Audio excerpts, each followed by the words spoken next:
What's up guys, it's Bones and I just wanted to give you a quick video on my transition from this iMac Pro to this Mac Studio.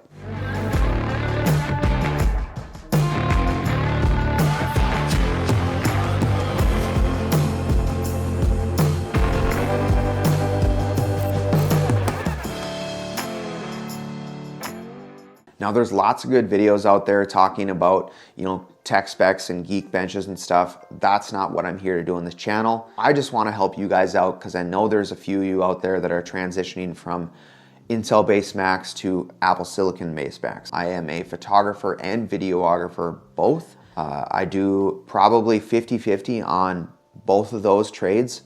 So I need a computer that works with both of those no problem.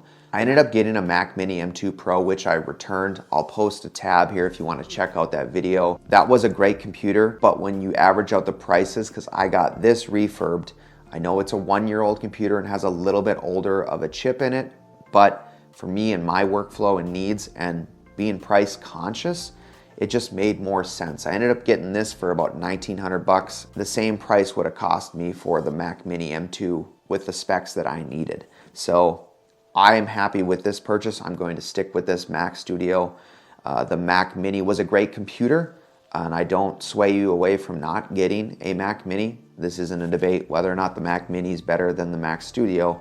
Just for my needs, the Mac Studio made more sense. This video is more about for you guys out there that are transitioning from an Intel-based Mac to a Mac Silicon. I'm not super techie when it comes to that stuff. I can just give you my real world experience, and I can tell you that it has been an easy transition and it has made a huge difference in my workflow. I know there's a few of you guys out there that probably make money off of your craft, just like me. And when you're making money off your craft, speed matters to a point. I don't necessarily care about export times.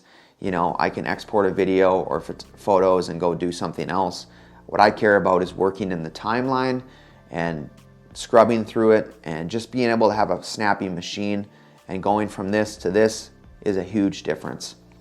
This machine, this Intel-based Mac, it still works great. If I was just doing photos, I could probably prolong it, but the way I look at things is I still want to get some money for my older equipment, and what I'll do is I'll sell this iMac Pro, and put that towards the cost of this Mac Studio. What I've learned when it comes to purchasing Apple stuff is there's no hard dates on anything. So just use your gut and buy what you need now, because if you're waiting around for if Apple's going to update the machine that you want, it's a vicious cycle. I was thinking that they were going to make a new iMac Pro at some point and I would just transition to get a new iMac Pro, but that hasn't happened. That's not saying they might put one out. I needed a new computer, and I went with the Mac Studio. I ended up getting a studio display to pair well with it. So it's about the same cost as I paid for this 6-7 years ago. Just had to get a keyboard and a mouse, but that's what was around at the time when I needed it. If Apple does put out something, that you were hoping they were going to, and it's after your purchase, that's just kind of life, man. And that's how it goes. You'll deal with that when it comes. For those of you that are still on Intel-based Macs, have no fear. Come on over to the Silicon base, especially if you're somebody that's making money on their craft. You're going to be able to work faster, whether you're in video production or photos, and time is money.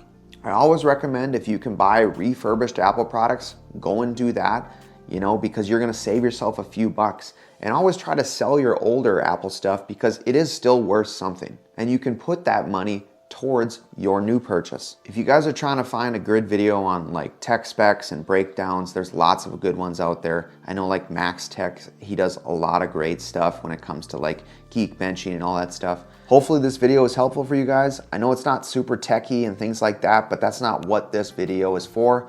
I just wanted to give you a real world person who makes money off their craft, going from something like an Intel-based Mac to an Apple Silicon-based Mac. If you like this type of content, maybe consider subscribing.